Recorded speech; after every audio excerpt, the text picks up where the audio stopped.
Bom dia, boa tarde, boa noite, boa madrugada, qualquer hora é hora de estudar. Hoje vocês estão vendo que está mais claro, né?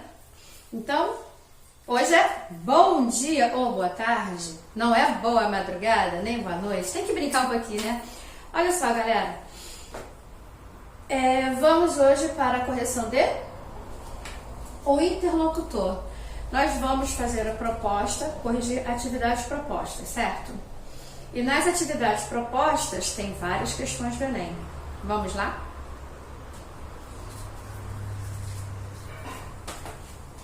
Na primeira questão, né, página 14, está assim, Enem, né? Só tem questão do Enem, olha que legal! Enem, só tem uma do Saeb, INSPER. E vamos, que o ensino não pode parar, né? Conhecimento é sempre muito bom e ninguém tira quando a gente conquista, né? Ou quando nós conquistamos na linguagem formal. Primeira questão. Se no inverno é difícil acordar, imagine dormir. Com a chegada do inverno, muitas pessoas perdem o sono. São milhares de necessitados que lutam contra a fome e o frio. Para vencer esta batalha, eles precisam de você. Deposite qualquer quantia. Você ajuda milhares de pessoas a terem uma boa noite e dorme com a consciência tranquila. Está na revista Veja, de setembro de 1999. O produtor de anúncio publicitário utiliza-se de estratégias persuasivas para influenciar o comportamento de seu leitor. Entre os recursos argumentativos mobilizados pelo autor para obter a adesão do público à campanha, destaca-se nesse texto. O que é destacado nesse texto? Vamos ver quais são as respostas que apresentou aqui em cada uma delas e buscar a mais correta, certo?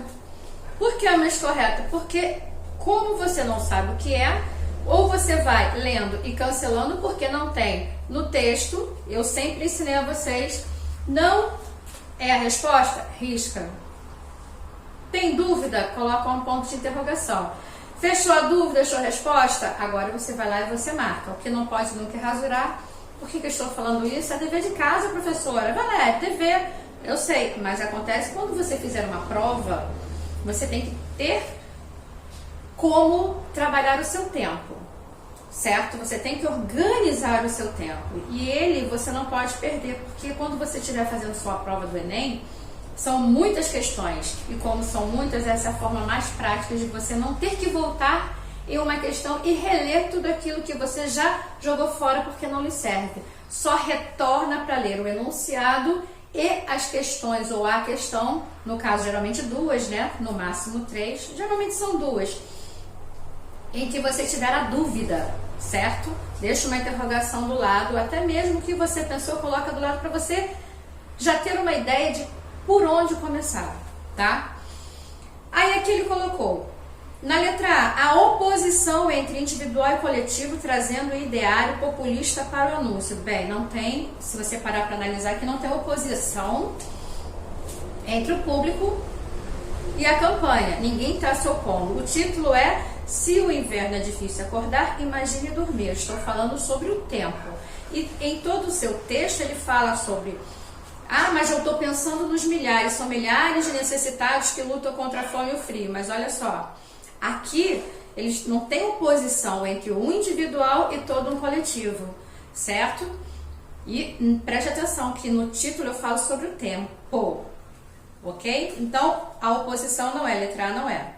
Letra B, a utilização de tratamento informal com o leitor, o que suaviza a seriedade do problema. Tá, de certa forma, vamos ver, ele trabalhou com você, uma linguagem informal, mas não vejo isso como sendo um tratamento para ser mais sereno, ou correção, para trabalhar, para suavizar uma seriedade, porque isso aqui é sério. Não vejo dessa forma. Se no inverno é difícil acordar, imagine dormir. Não caracteriza. Até porque ele fechou colocando o tratamento informal. O texto não está tão informal assim e a utilização deste não se adequa à resposta. Letra C, o emprego da linguagem figurada. Linguagem figurada? Onde? O que desvia a atenção da população, o apelo financeiro. Nem está falando aqui com relação ao financeiro, consciência, ele está falando sobre o sono. Então, essa literalmente está fora. Na letra D, o uso dos numerais milhares e milhões.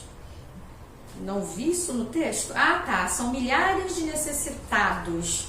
Milhões aqui não caiu, né? Já tô indo contra os milhões.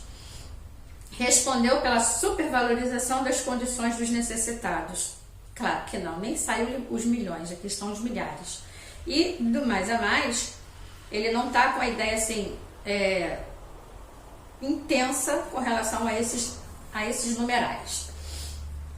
Letra E, o jogo de palavras entre acordar e dormir, o que relativiza o problema do leitor em relação ao dos necessitados. É claro, já está até lá no texto, se no inverno é difícil acordar. Ele está se queixando que ele não consegue acordar, né?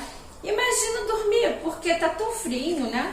Ele coloca assim, com a chegada do inverno, muitas pessoas perdem o sono. São milhares de necessitados que lutam contra a fome e o frio. Então, está difícil. Ele faz essa colocação, difícil acordar, imagine dormir. As pessoas que ele coloca aqui são milhares de necessitados que lutam contra a fome e o frio. Se ele já está com fome, está com frio, como a pessoa vai ter um sono tranquilo, né? Para vencer essa batalha, eles precisam de você. Então, está pedindo auxílio para que ajude essas pessoas a ter uma noite mais tranquila. Ou dando a comida, de preferência um agasalho, né? Não, aqui está implícito, não está explícito. Então, a resposta é a letra E. É letra E. Questão 2. Enem de novo, influenza A. Veja bem, aqui eu tenho a propaganda aqui na frente, vocês estão vendo aí, a influenza, a gripe suína, são as minhas anotações que eu faço sobre exercício também, tá? Se você esteve ou manteve contato com pessoas da área de risco e apresenta os seguintes sintomas: febre alta, repentina e superior a 38 graus. Tosse, dor de cabeça, dores musculares nas articulações, dificuldade respiratória. Entre em contato imediatamente com o Disque Epidemiologia. Evite a contaminação, ele coloca aqui, né? Ok, vamos ao texto. A questão, né? O texto da questão. O texto tem o objetivo de solucionar um problema social. Solução, está buscando uma solução. Letra A, descrevendo a situação do país? Claro que não está descrevendo, está falando sobre uma pandemia, né? Ele está falando sobre um fato que é polêmico, que nesse caso aqui é a gripe suína, a influenza A. Está dizendo como evitar essa contaminação, certo? Mas não está descrevendo a situação do país. Letra A não pode. Letra B, alertando a população para o risco de morte pela influenza A. Ele está dizendo quais são os sintomas e mostrando como evitar. Não está falando sobre risco de morte. Na letra C, informando a população sobre a iminência de uma pandemia de influenza. Já está, né? Se vocês prestarem atenção, né? Já é um fato, já está com a epidemia aqui presente. Nós lembramos que isso já teve no passado. Letra D, não foi tão forte quanto a presente, né? A atual, que é a Covid-19, mas também aconteceu esse problema da gripe suína. Letra D, orientando a população sobre os sintomas da gripe suína e procedimentos para evitar a contaminação. Com certeza, tanto é, seguintes sintomas, já vai dizendo quais são os sintomas, para a pessoa já ter uma noção de como estará se acaso tiver estes sintomas, que estão aqui descritos: febre alta, tosse, dor de cabeça, dores musculares nas articulações e dificuldades respiratórias. Então, se acaso a pessoa tiver isso, pode ser sim um sintoma. Aí ele coloca, evite a contaminação. Então ele apresenta os procedimentos para evitar. Eu estou com a letra D por enquanto. Letra E, convocando toda a população para submeter a exame. Não, claro que não. Resposta 2, letra D. Muito difícil, né, gente? Questão 3, Enem de novo. O CONAR existe para coibir os exageros na propaganda. Aí vem lá arriscado. E ele é 100% eficiente nesta missão. Aqui do lado está dizendo o que é o CONAR. Propaganda, bem aqui colocado, né? Bem pequenininho, gente, mas tem, tá? Aí aqui, vamos lá. Conselho Nacional de Autorregulação Publicitária, caramba, vamos lá. Nós adoraríamos dizer que somos perfeitos, que somos infalíveis, que não cometemos nem mesmo o menor deslize. E só não falamos isso por um pequeno detalhe, seria uma mentira. Aliás, em vez de usar a palavra mentira, como acabamos de fazer, poderíamos optar por um eufemismo, suavizar, né, uma figura de linguagem, né? Meia-verdade, por exemplo, seria um termo muito menos agressivo, mas nós não usamos esta palavra simplesmente porque não acreditamos que exista uma meia-verdade. Para o CONAR, Conselho Nacional de Autorregulação Publicitária, existem a verdade e a mentira. Existem a honestidade e a desonestidade. Absolutamente nada no meio. O CONAR nasceu há 29 anos, viu só? Não arredondamos para 30. Com a missão de zelar pela ética na publicidade. Não fazemos isso porque somos bonzinhos. Gostaríamos de dizer isso, mas, mais uma vez, seria mentira. Fazemos isso porque é a única forma da propaganda ter o máximo de credibilidade. E cá entre nós, para que serviria a propaganda se o consumidor não acreditasse nela? Qualquer pessoa que se sinta enganada por uma pessoa publicitária pode fazer uma reclamação ao CONAR.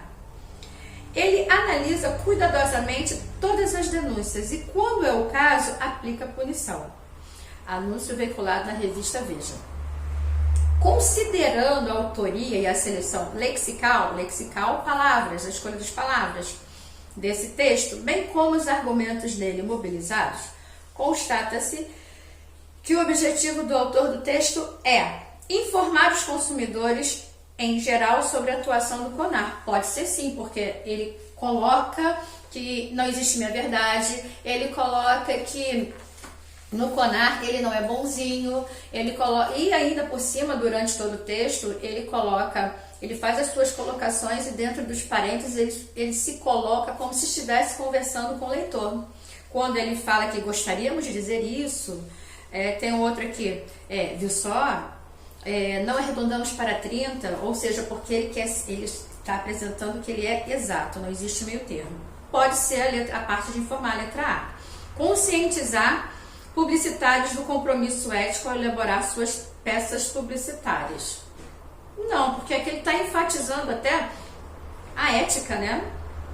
Não pode ser. C, alertar chefes de família. Em algum momento falou de chefes de família aqui, então já está fora. D, chamar a atenção de empresários e anunciantes em geral para suas responsabilidades ao contratar publicitários sem ética. Também não. Ele está falando como é o CONAR. Por enquanto está dando letra A. Chamar a atenção de empresas para efeitos nocivos que elas podem causar à sociedade. Claro que não pode ser a letra A, porque aqui o CONAR existe para coibir exageros na propaganda. E ele é 100% eficiente nesta missão. Então veja, aqui ele fala sobre o CONAR. Certo? Se ele está falando sobre o CONAR, a questão que é a exata, a letra A, informar os consumidores em geral sobre a atuação do CONAR. Então 3, letra A. Certo, galera? É só questão, é interpretação e não é difícil, é fácil. Igual a prova da P2, que tá fácil. Gabaritá-la será muito fácil, tá? Questão 4. Tem aqui uma charge onde fala assim: aí, professora, eu e os brother, tudo, tipo assim, não estão achando maneiro as paradinhas do New Português. Nossa, escreveu interessante, né? Interessante, né? Se você prestar atenção, a professora está com ponto de interrogação. Por exemplo, muitas vezes eu, pelo WhatsApp, não entendo o que o aluno fala, porque cada um tem a sua linguagem, certo? Aqui ele está numa linguagem esse menino está numa linguagem extremamente informal. Até o português está com I, jogou brother, e escrito aqui na linguagem como é falada, e não na linguagem, mas é brother não se escreve com DR no final, né? É com THER. Então, Veja bem, a língua inglesa não está sendo redigida corretamente aqui, assim como a língua portuguesa. Então a professora ficou assim, como eu até para ler, né? Ficou assim, paradinha, etc e tal. Tipo, o que é isso? Igual a quando eu peço a tradução de determinadas colocações dos alunos. Quando escrevem, por exemplo, eu não sou muito de ficar no WhatsApp com a linguagem do WhatsApp, mas eu tenho respondido bastante a alunos pelo WhatsApp. Então eu descobri que quando vários colocam ponto, significa que todos concordam. E se tem assim uma certa vez alguém do primeiro ano colocou um elogio. Acho que foi um elogio. Eu perguntei, alguém pode traduzir? Então veja, é uma linguagem informal que o grupo conhece, mas que não todos, certo? E aqui fez esse menino, ele trabalhou aqui. Ele tem o uso da linguagem aqui literalmente informal, né? Que a professora, como eu também pelo WhatsApp, não compartilhei, porque eu não entendi. Eu peço a tradução e ela aqui, como é uma charge, ela tá com uma interrogação tipo assim, que é isso? Como eu fiquei, significa isso, né? Até que eu vou lá e pergunto. Então vamos ver a resposta que cabe, de repente até já falei. A charge anterior ilustra um problema de comunicação entre aluno e professora. Pode-se dizer que essa falha no entendimento se deve ao emprego inadequado da norma culta? Não tem norma culta, que a norma aqui está na coloquial mesmo, na informal. Aqui está escrito como ele fala, e não na linguagem corretamente escrita, tanto na língua inglesa, né? No inglês quanto no português. Letra B, uso inadequado da variante linguística formal. Variante linguística é essa aqui que não é formal, ela é informal, necessária não só para essa situação específica. Não, é como eu falei, informal, já foi embora.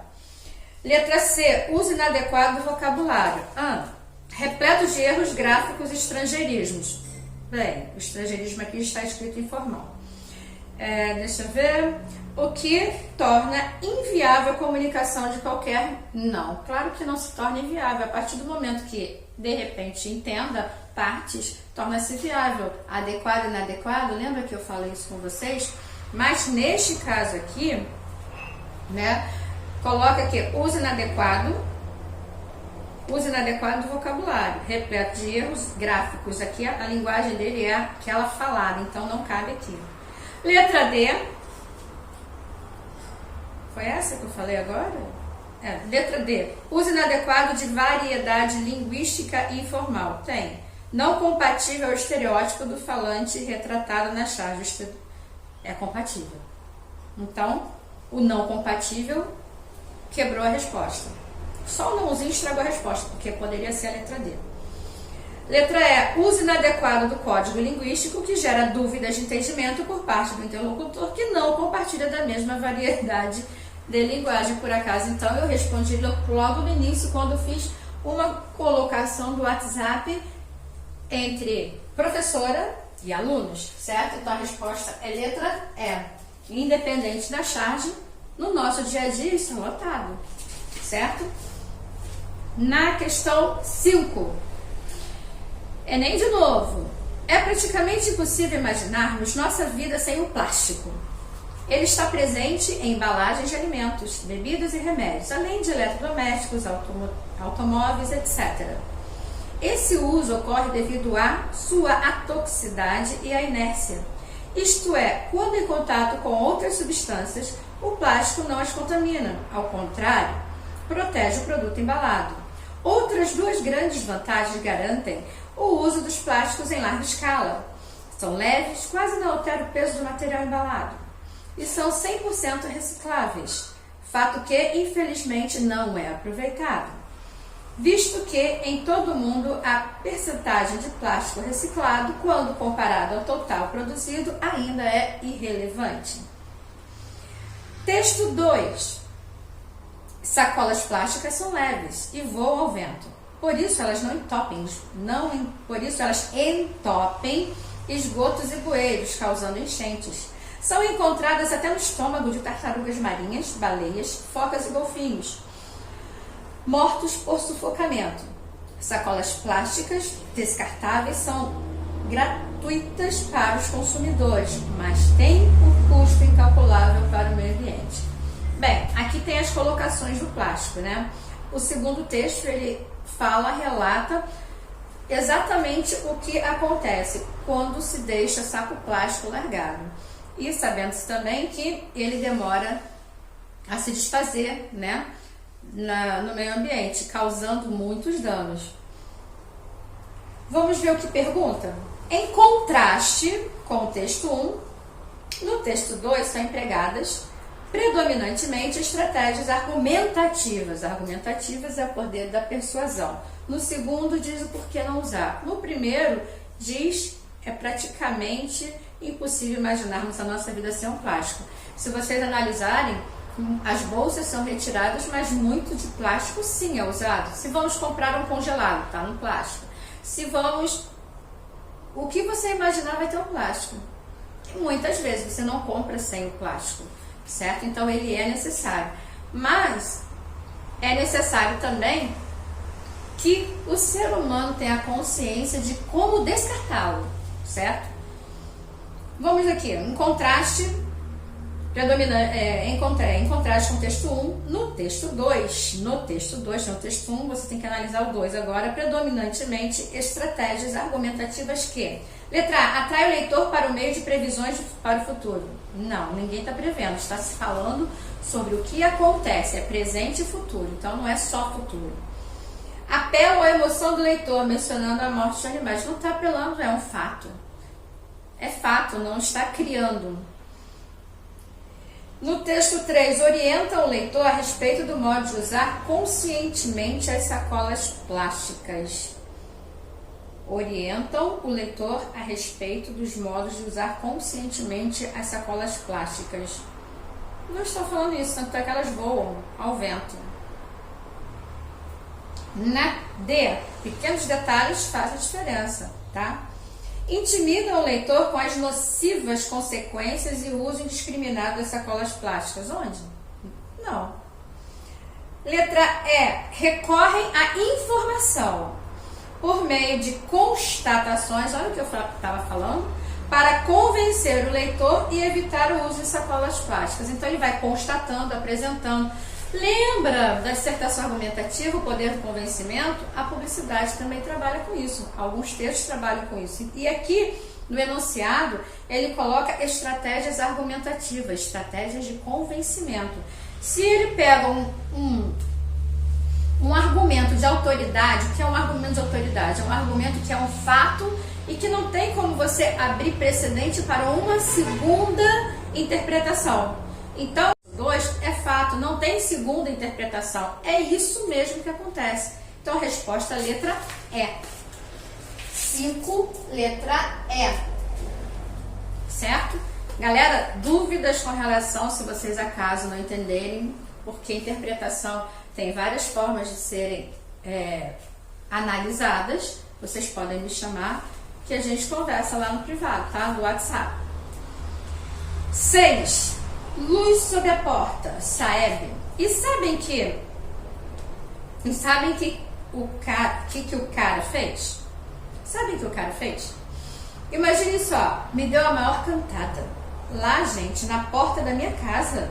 Não é ousadia demais? E você? Eu? Deitei logo de benção pra ele, engraçadinho. Quem ele pensa que eu era?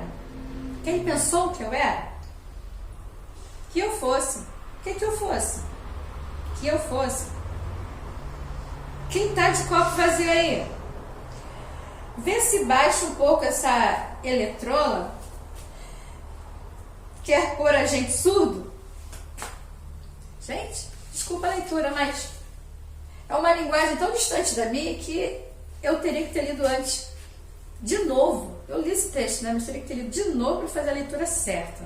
Então veja, qual foi a dificuldade da minha leitura?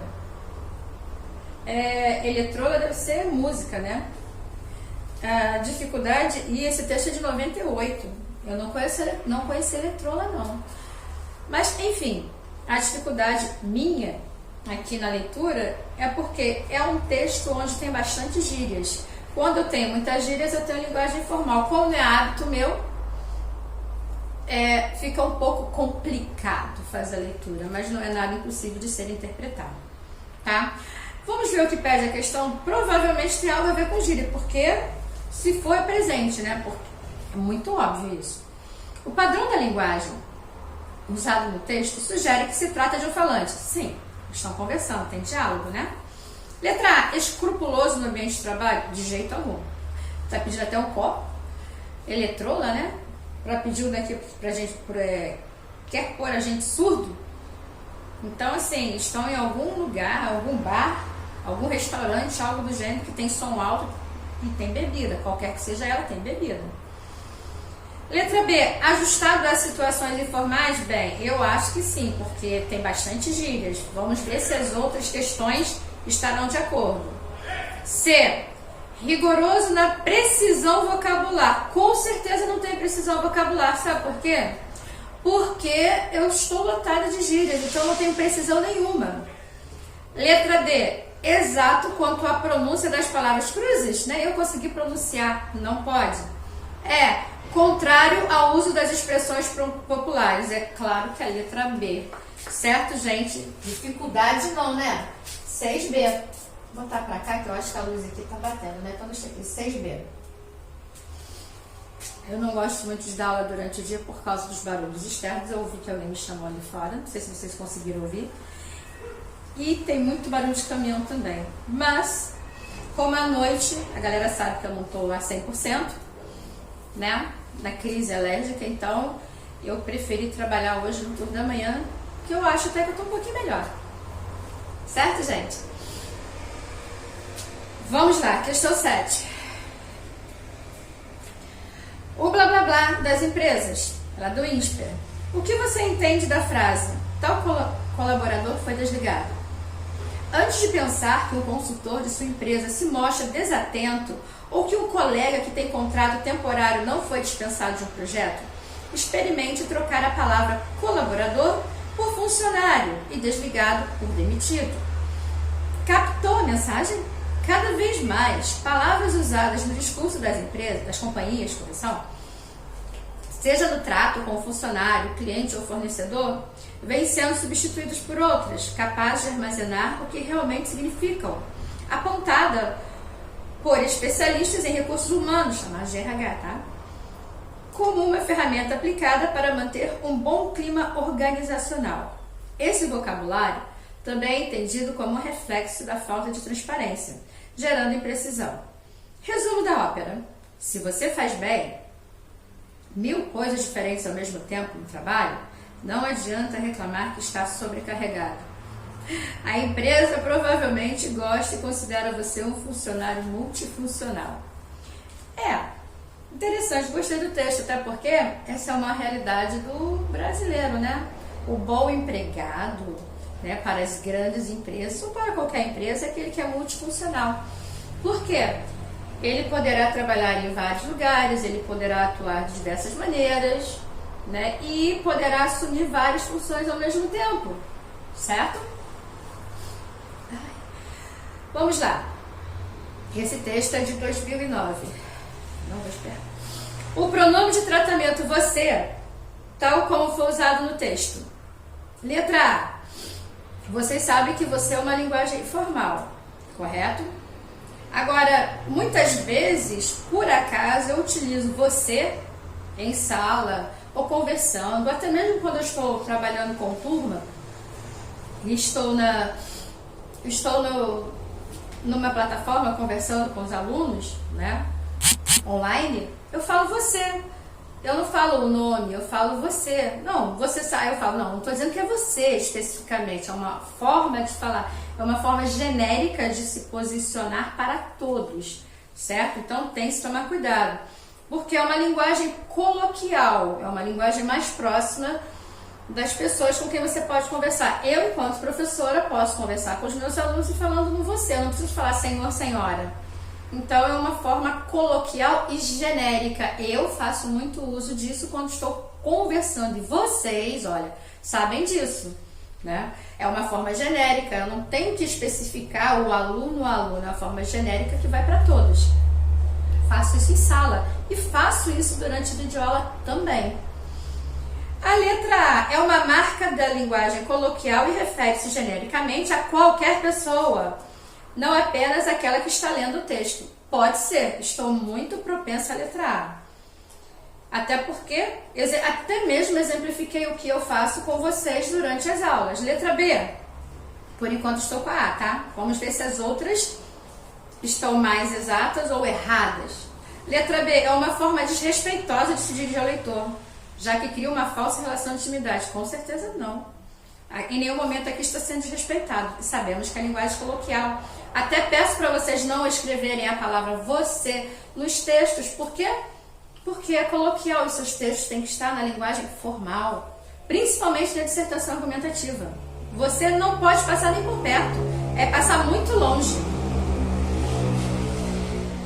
Letra C. Refere-se exclusivamente aos funcionários que trabalham em companhias que tenham aderido ao fato mencionado no texto. Com certeza não, porque se você aqui, ele se refere a qualquer leitor e não especificando um grupo. D. Pode ser substituído sem que haja qualquer alteração no efeito do sentido do texto por tu. Ah, fala sério, né, gente? Claro que não. E tem gente que escreve tu, hein? Tu, te, ti nos textos e de forma incorreta, colocação pronominal incorreta. Letra D não é. Letra E. Revela que o texto tem como público-alvo os adolescentes que ainda irão ingressar no mercado de trabalho. Opa, claro que não. Qualquer pessoa fala você, seja adulto ou adolescente. Tanto faz. Então a resposta certa é letra A. 7A. A última, 8. Enem. Vamos voltar para ele. As 12 cores do vermelho.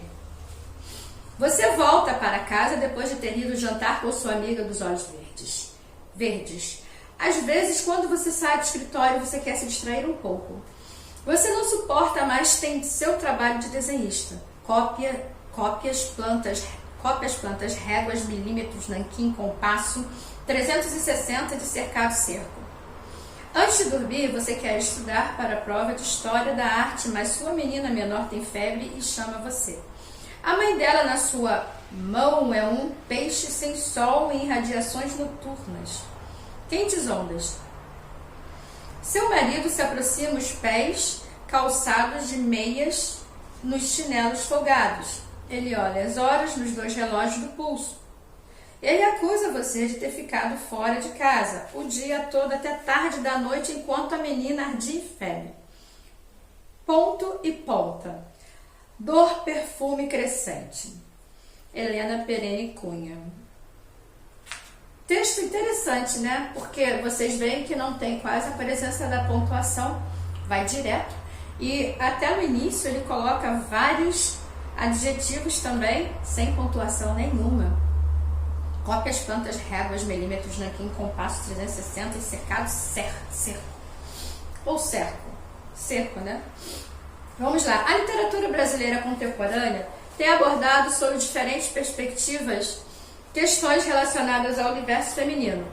No fragmento entre os recursos expressivos utilizados na construção da narrativa destaca-se a repetição de você, que se refere ao interlocutor da personagem. Com certeza não, porque tem indeterminação do sujeito, então essa não pode ser. Letra B, ausência de vírgulas, acabei de falar, que marca o discurso irritado do personagem. Vai direto. Pode ser. Estou propensa à letra B também, de novo. Ó. Tanto é que falei, na hora que eu fui falando, nossa, as palavras não tiveram pausas. Letra C, descrição minuciosa do espaço de trabalho que se opõe ao da casa. Não tem. Não tem descrição, ao contrário, ele está falando aqui sobre a sua exaustão, né, com relação ao trabalho. Letra D, autoironia que ameniza os sentimentos de opressão do personagem. Aí você tem a presença da subjetividade, então não pode ser essa. Letra E, ausência de metáforas. Metáforas é figura de comparação sem conectivos, né? Que é responsável pela objetividade do texto. Claro que não, a metáfora é subjetiva. Então a resposta certa somente poderá ser a letra D. Galera, espero que vocês tenham gostado da correção. Tentei explicar ao máximo para vocês, desculpem. A galera sabe que eu ainda não tô legal, não tô 100%. Mas o ensino não pode parar e a aula não parou não, a gente continua, tá? A aula tá chegando agora, né? Porque, como eu coloquei logo no início, eu estou passando por um processo alérgico, porque a galera me conhece, sabe que eu tenho. Minha voz deve estar um pouco fanha, não sei como está chegando para vocês. E eu posso atrasar, mas eu vou chegar, porque o ensino não pode parar e meus alunos têm que ficar na frente. E vamos interpretar sempre. Tudo você deverá interpretar. E não se esqueçam, tá? Olhe, a P2, tá? Preste atenção, a P2 vale 60, 60 pontos. 40 pontos serão destinados àquela pequena quantidade de redações que foram nos roteiros e que foram apresentadas também na sala de aula, através da videoaula, certo? Vocês têm detalhado aquilo que eu quero e quando tem dúvidas me perguntam lá no grupo, no privado, né? Valéria, qual é a proposta? É a 1 e a 2? É somente a 1? É para fazer esse? Ou seja, façam todas as atividades, pois a P2 está dividida em 60 mais 40, certo? Quem fez as P3, eu prefiro assim chamá-las, pois era essa a nomenclatura no passado, não terá problemas, certamente, né? Porque estará em dia. Agora, quem não fez, fica atento, não perca as aulas, faça todos os exercícios, porque tudo é avaliado. E os alunos do IGV que estudam com a Valéria e que conhecem a Valéria sabem que o ensino continua, certo? E tudo que é passado precisa ser avaliado. E para que meu aluno fique na frente, é necessário que ele me dê o retorno, para que eu coloque lá na frente. Se ele não me dá o retorno, como eu vou colocá-lo lá na frente, na redação? Portanto, não parem de escrever. Eu sei, tem gente que escreveu 20 redações, 18, 17. Parabéns a todos que redigiram todos os textos. Em breve vocês terão as respostas dele. Meu computador já está funcionando? Tá bom, galera? Em breve eu vou mandar para vocês as correções. Pode deixar. Com calma, vou fazer e vou enviar a vocês. Fiquem atentos a todas as outras redações, porque o segundo trimestre está chegando. Não deixe de executá-las. Um abraço, obrigada pela compreensão de vocês. Leiam com atenção todo o enunciado, respondam com atenção e não rasurem. Rasurou é 0. Certo? A, B, C, D, E, se tiver, só marque uma. Caneta preta, nada de caneta azul. E ao tirar foto, por favor, tire na vertical com o texto visível, porque se não der para ler fica difícil, tá? Mesmo no computador é difícil. Um abraço, um beijo, se cuidem. Até a próxima!